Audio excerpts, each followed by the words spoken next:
Welcome one, welcome all to the Adventures Elsewhere podcast.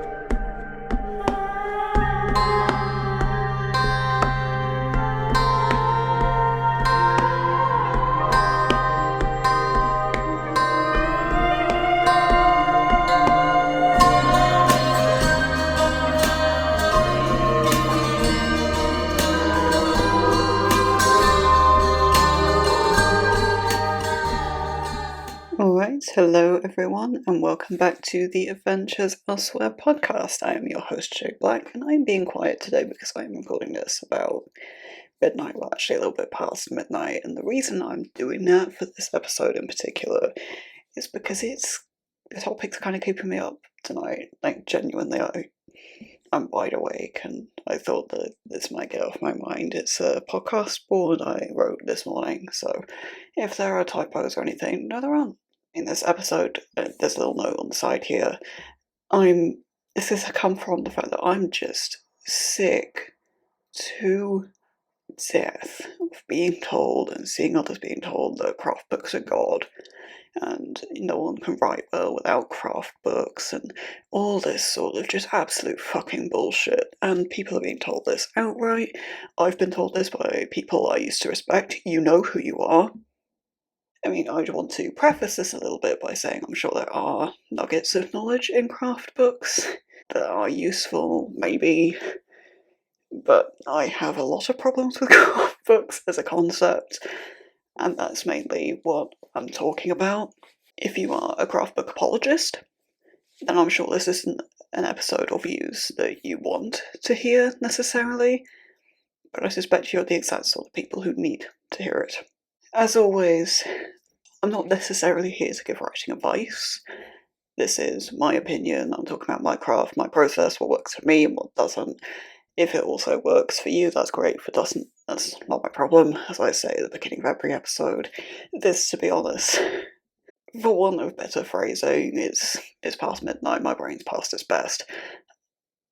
It's a bit more of a rant episode. I mean, I don't want to be that guy, but I'm just really sick of this, and I'm sick of seeing new, and not necessarily new, but just confident writers being put down and over craft books, and just bad advice in general, and bad editors and all sorts. I've had enough. I really have tonight.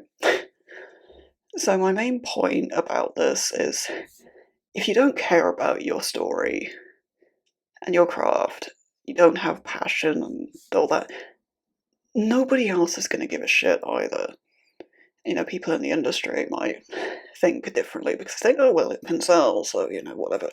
But guess what? Readers want to feel emotion and care about characters and plot and shit, and if it's all just template nonsense, they're not going to. They don't care if a book's, in massive air quotes, right. They want actual quality. And you're not going to find that by following every single craft book to the letter. You're not. That's just how it is. And I know a lot of you are going to be thinking, oh, well, you're just romantic about writing and the business and all of this shit. I mean, if you listen to my podcast, maybe you think that already, and maybe there are a couple of points where I am a bit romantic about it, but guess what? I'm also not fucking stupid. I'm aware that it's a business, particularly in trad pub. That's one of the reasons I don't want to be in trad pub. But also this whole narrative that actually if you have passion and you care, I'm sorry, that's bad. You think having passion and care and love for your stories is a bad thing? Fuck you. You think actually wanting to be properly creative, use creative thought and break rules and things is bad? Fuck you. And this is a bit of a tangent as a composer about jazz. Because if you've ever listened to really any piece of jazz, particularly if you're freeform jazz or experimental jazz, I mean, a really, really great example of this is a jazz musician called Kamasi Washington. I'm actually going to type that on the screen. He is an Afro-American, I believe he calls himself, saxophonist, I believe. Kamasi Washington. There you go, everybody check this man out. He is very, very good saxophonist and composer and all that. His music, if you ever listen to it, his adaptation of Clair de Lune, I particularly recommend, is just so full of creativity and passion and love, and that's what makes jazz so good, and what it is the passion and the love. I mean, if you listen to Art Blakey, or John Coltrane, or Miles Davis, Ella Fitzgerald, or Nina Simone, or anybody, it's all about the passion and the emotion. And Frank Sinatra, great example again. And, it's what makes metal and punk and everything good. What it is, American Idiot by Green Day, a song that I'm sure that everybody knows. It's passionate, it's angry, and that's what makes it brilliant. And if you don't think the same thing is going to be true of writing, then you don't know anything about art. So the first thing I want to talk about, getting maybe back to the main point a bit, is things that craft books basically outlaw. I mean, I'm sure there are some that don't quite do this, but just about every single one that I'm aware of does. Basically, they all outlaw pantsing straight away. Like, plotting is the only way, and fuck that narrative, fuck that to hell. I'm swearing a lot this podcast, but I don't care. As I said many times ago, if I edited out every single swear, I would release an episode every 10 years, and I can't be fucked with that. Proven, I guess. But it basically outlaws pantsing, and to an extent that I think that does outlaw passion. Because pantsers, I think, are the most passionate writers. I mean, I know there are very passionate plotters out there, but pantsing, I think, is inherently a very passionate process, and often a very creative process. If you're just going to say, hey, you're not allowed to do that, then go fuck yourself, frankly. It also often outlaws first-person writing, and present tense writing is often looked down upon in craft books as well. And again, it's just, I've mentioned before in that particularly first present episode, I'm sure, that's on here somewhere on the channel. Go watch it if you want to hear more about what the slight point I'm making here about horror and how that genre in particular is so good in first person because the stakes are just so much higher. Nobody wants to accept that first person present generally has probably the highest stakes. Just inherently, people don't want to talk about that for some reason. I think a lot of people haven't realised as much as anything else. But it works so well in dark literature, It's hard to think about doing anything else, really, personally, for me. The other thing that's often outlawed in craft books is single and dual POV, which I find interesting. Single POV I can almost understand. I did also do an episode on single POV. I mean, I don't know when this is going to go out. I suspect sooner than I might think. Then, in the single POV episode, let's get back on topic here. I did talk a bit about telling the whole story and how single POV, what I love about it is in the inherent not doing that and leaving lots of things unanswered and how that makes the determined one what it is. And I can see why people would say, okay, maybe don't do that, because it can be quite difficult to pull off well, particularly as a new writer. But sort of shitting on dual POV is a weird one to me, because that's so popular amongst film and all sorts. Really, I'm not sure why that's sort of shit on. But, everyone's like, no, you can only write multi-POV because telling the whole story and this and that. It's like, again, fuck you. I want to write a horror where lots of things are unknown, then guess what? Maybe multi-POV isn't what I want. This song that just came on is so perfect for talking about horror. Yeah, for those that aren't aware, I don't know if I've ever mentioned this, I have music very quietly in the background while I podcast. I am unhinged. I don't know what to tell you. I don't know, it helps me concentrate, it shuts up all the little voices. I think I did talk about that a bit with writing, and maybe even the introduction episode, I'm not sure. But I do that while writing. It's one of the big things with playlists for me, is shutting up all the little voices and just letting me concentrate on what I'm doing. It's the same thing here, I mean, particularly with the difficulties I face as an everyday human being with regards to talking. but that's something for another time, I think. Getting back to the point about why craft books are fucking stupid. Beat sheets. This is one that really gets my fucking goat. Because I know a lot of people use beat sheets. And the beat sheet that everybody talks about is the Save the Cat beat sheet. And talk about, I have adopted the Save the Cat beat sheet, I will use this, it is God. Fuck you. If you're going to use a beat sheet, at least make your fucking own, you're better than that. And let me explain why. Because if you're using the Save the Cat beat sheet, well guess what? 10 million other people are doing exactly the same fucking thing, and your book is going to be formulaic and boring and predictable, not in a good way. And I know I'm going to stop reading after 30 pages because I know exactly what the entire story is and I'm bored. And so is everybody else. If you're going to use a beat sheet, for the love of God, make your own. If you're going to have your sort of own formula, if you want a plotting template, and I think that's fair enough, genuinely, if you're a plotter, make it your own fucking template. Make yourself unique somehow, if you're going to do that. If you don't, frankly, it's just kind of lazy. There, I said it. Don't be lazy, be creative. And I'm actually going to skip to this one a little bit earlier. This is something I only became aware of very recently, and it is genuinely one of the biggest loads of bullshit I've ever heard in writing. And that's really saying something with all the age-gap romance discourse and responding to bad reviews and all sorts. This is genuinely one of the biggest loads of bullshit I've ever heard. It is known as the KAV structure. I imagine a lot of you don't necessarily know what that is, because of the circles I move in. So let me just give you a little lowdown on what it is. This is a way of describing things, in the sense that it's an order of how you describe things. Clunky phrasing, well done me. I'm good at this, I promise. Say that in every episode. The KAV stands for kinetic, audio, visual. So you describe effectively... I mean, I'm not really sure exactly how to put this into practice because I don't give a single shit. I think I'll get onto that in a second.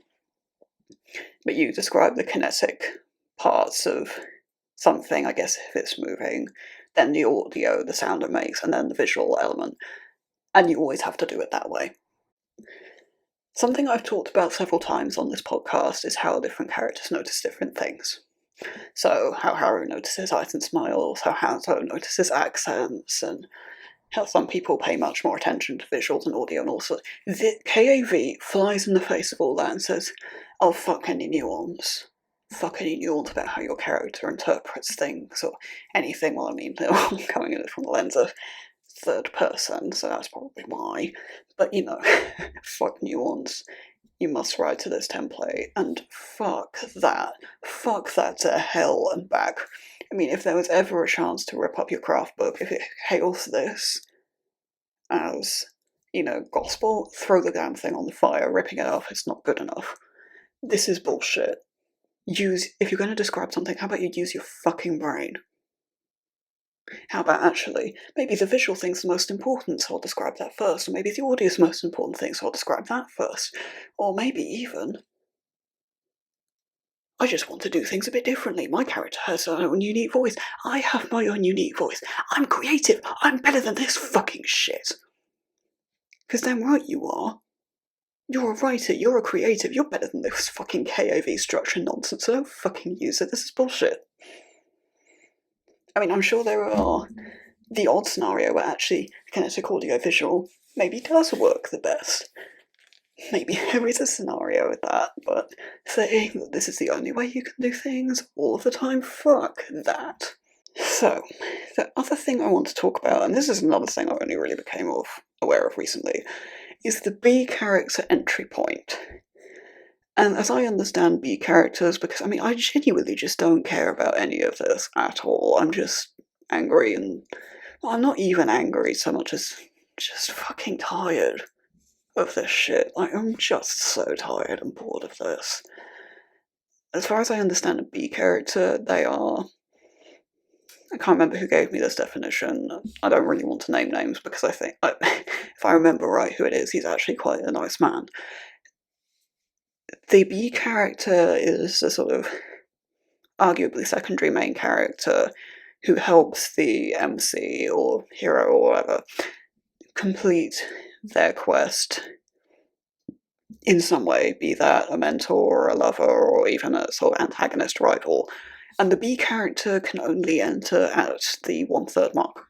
Fuck that. To hell and back. Because you know what happens if your MC can't actually progress the plot at all in the first third of your book? You know what that means? Let me just give you a minute to think about that. It means the first... It wasn't a minute. Felt like one. It means the first third of your book is more than likely really fucking boring. I'm gonna take some examples from my own writing here. So the project I've been editing a lot at the moment, because it needs it, well, it's my editing project, is Penstemon, which is Courtney's project and the Determined Ones. And let's get into things. I'm just going to fly this. Coney is a diplomat. He is about 20, 21. The story overall. He does actually start at 19, but it's literally like 3 days before his birthday, so he's 20. Who cares? And he's a diplomat, and it's a romantic thriller. The overarching main plot is his relationship with the other big character. I mean, he's literally big as well as kind of big small. And they meet on page 2 or 3 as it stands. So, oh no, the B character comes in on page 2. Oh no. And the reason that this happens is A, because that's what happened. It's that fucking simple. But also, well, so what else does he... If you take that out and push that later, what does he do in that first third of the book then? He's just off gallivanting here, there and everywhere doing political missions and diplomatic nonsense. Okay, great. So he's just being lonely and sad that whole time and emo and doing missions. Okay, great. If you do that, then... Because politics is such a major thread in Penstemon, well then you're writing a political thriller with a main subplot of romance, as opposed to a romantic thriller with a main subplot of politics. You're actually changing the genre, and that's not the point. At all. And also, that means the first third of the book is really a lot of stuff that's not plot relevant, because it's just random diplomatic deals. I mean, that's kind of Coney's job. It's just, oh hey, by the way, you're going here next week, so go fix that. You're going there, go fix that. And in terms of the plot, a lot of that doesn't matter, really. It's just, okay, you're going here, now you're going there, and it's much more about the shenanigans along the way than actually what he's doing, necessarily. So you got a whole first third of just, okay, well, it's just bloat material. And, he's just being lonely and sad. And we see that straight away anyway, because one of the first scenes in chapter 2, chapter 1's very short, is that, someone is nice to him and he cries. I mean, you don't need to say any more than that. You then really know what he's like, what his state of mind is, and he beats himself up big time. And so yeah, sorry, I'm not going to have a third of bloat material because B character can't enter for the first third. That's fucking bullshit. Another example I want to talk about is Snakebite, because Hamasaki, I think, is probably the closest thing to a B character, although, I mean, I don't know. I mean, Snakebite is a pretty big cast. You could argue Jiro's a B character. I don't know. I don't really care, to be honest. Hamasaki appears on page 1. And the reason for this, and this is how we get into the punchy opener thing, is because he has to help Hanzo straight away, because Hanzo is... I don't think it's a spoiler. Hanzo's backstab on page 1. That is a fucking punchy opener to a political thriller, and that is how any thriller opener should be. It should be fucking punchy. It's how really the opening to any book should be, have a punch to it, if you ask me. If you don't, it's quite hard to hold the reader's attention. Again, let's take the scenario of Hamasaki can't appear until the first third. Well, immediately you're pushing the word count of Snakebite up to 100k or some dumb shit, because 70 3 as is. And again, what's happening in that first third? Well, Hanzo would be, I mean, he starts at the moment at like 22, so he'd be, if you want to like add a couple of chapters, he'd be starting at like 18 or some dumb shit. And again, what's he doing in that time? Just about fuck all. And definitely fuck all that's plot relevant. You can argue, well, you need to set up like this sort of mentor relationship with Hanasaki and all that, but you don't need to, though. Because it's very fucking obvious in their first exchange that that's the exact relationship that they have, so it doesn't need any setup. People are not dumb. I'm not going to patronise the audience, not realise that, tell them not think they're not going to realise that in like 5 seconds flat. If the B character needs to be there sooner, then they're going to be there fucking sooner, or your book's going to be boring.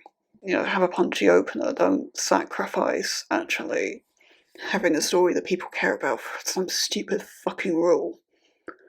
And the thing that really concerns me about all of this, about, okay, follow this beat sheet, use this structure for description, the characters come in here, they serve this purpose, and you know what you sound like? I'm not being funny. You sound like a fucking AI. You do. And before any of you go on about I don't know what an AI is, I've had to program this shit for work. I have programmed AI behaviour systems, not any of those sort of art theft bullshit. Enemy behaviour systems, AI. I have programmed that.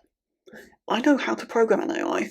I know how they work, at least on some rudimentary level. If you wanted to make an AI to write a book, you would give it a beat sheet and say describe things in this order. This character enters here, they serve this purpose. That is how you do it. You're better than an AI, so fucking be better than an AI. Don't do this shit. What's the point? Genuinely, what's the point? An AI is never going to get the emotion and a nuance that a human being will, but it sure as hell can follow the same cat beat sheet and the KAV structure and this stupid B character, all of this bullshit. You can follow that. You can probably follow it better than you. So be better than that. Actually bring something unique to the table. Bring a story that people will care about. Bring characters that people will care about. Make sure it's actually good. Don't, who cares if it's right, if it's good? And who cares what right is? If it's good, that's when it's right. Not if it's following some bullshit template with no passion, no care, no creativity, no love, no nuance, no anything that actually matters. Fuck that. No, fuck all this, you know, don't have passion, don't care about this, only follow these templates, and fuck that. Have your passion, have your creativity, have things that people care about, have your characters, have your nuance, have your jazz. Fuck all the, oh, you're just being romantic. Actually, no, you just don't care anymore. You don't actually care for passion and craft, and you think that following, you know, some shitty template is craft, and I just don't know what to tell you. Be better than that, and if people tell you you're wrong, then fuck them. Frankly, you don't have to respect anyone's opinion. Hell, you don't have to respect mine. You might think I'm completely wrong about this, and it's okay to be wrong. I mean, you're going to change my mind because this isn't what I do. Again, I'm sure that in some craft books there are some useful nuggets of knowledge and little bits that actually you think helpful. I might disagree with that, but if it works for you and you like it, well, that's great, and it's not my problem if it doesn't work for me. It works that way around too. I do have strong feelings about, and I know I'm going to really piss some people off, and I genuinely just don't give a shit on this one because I've had enough people piss me off about telling me, oh, well, you just need to pick up a craft book, go fuck yourself, I don't care. Maybe there are some things I do wrong. I guess what? I don't care because I actually care about craft and nuance, and breaking rules can be a good thing. I don't care for anybody else's writing rules. I have a few of my own that I stick to, but As I always say, I do say at the start of the episode for a reason. I talk about what works for me. If it doesn't work for you, that's not my problem. And it's not just like a sort of throwaway comment. It is something that it is just, well, this is what works for me. This is the point of this podcast. It's a space for me to just talk about that. And it's not going to work for everybody. Well, guess what? Not all of your shit's going to work for me either. It works both ways. I'm literally just talking about what works for me, and on this occasion, I'm talking about what doesn't work for me, and what I think is really stupid. What I've been told that I think is stupid. What I've been told that I think is just outright rude and disrespectful. What others have been told is just outright rude and disrespectful, and frankly just narrow-minded and incorrect. There's not one way to do things. Some people need to learn that, and some people need to realise that not everybody's way of working is the same. Everybody can achieve great results a different way, and if you really can't accept that, then frankly you just need to grow up. I'm going to be honest here, I'm probably younger than just about everybody who's actually listening to this, and I'm mature enough to get that. So, last but not least, I do always plug the interviews. If you are published or on the way, please do get in touch, particularly if you're indie or self-pub. You're the people I want to hear from most. I'm not restricting just novels, novellas, short story collections, poetry, whatever. That's all welcome, so bring it in, get on in here. There's no genre restrictions, no age category restrictions. It'd be really interesting to talk about Kidlit, because I don't know what I'm talking about with that shit. It'd be interesting to learn. Don't feel that it has to be a new release either. Stuff that's, a year old, 10 years old, 20 years old. I don't care, bring it in. I'm interested. It's new to me, I'm sure, still.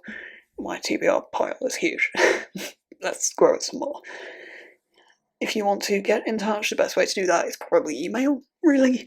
jade42black@gmail.com. There is a list of things I want to know in the description, please do read that.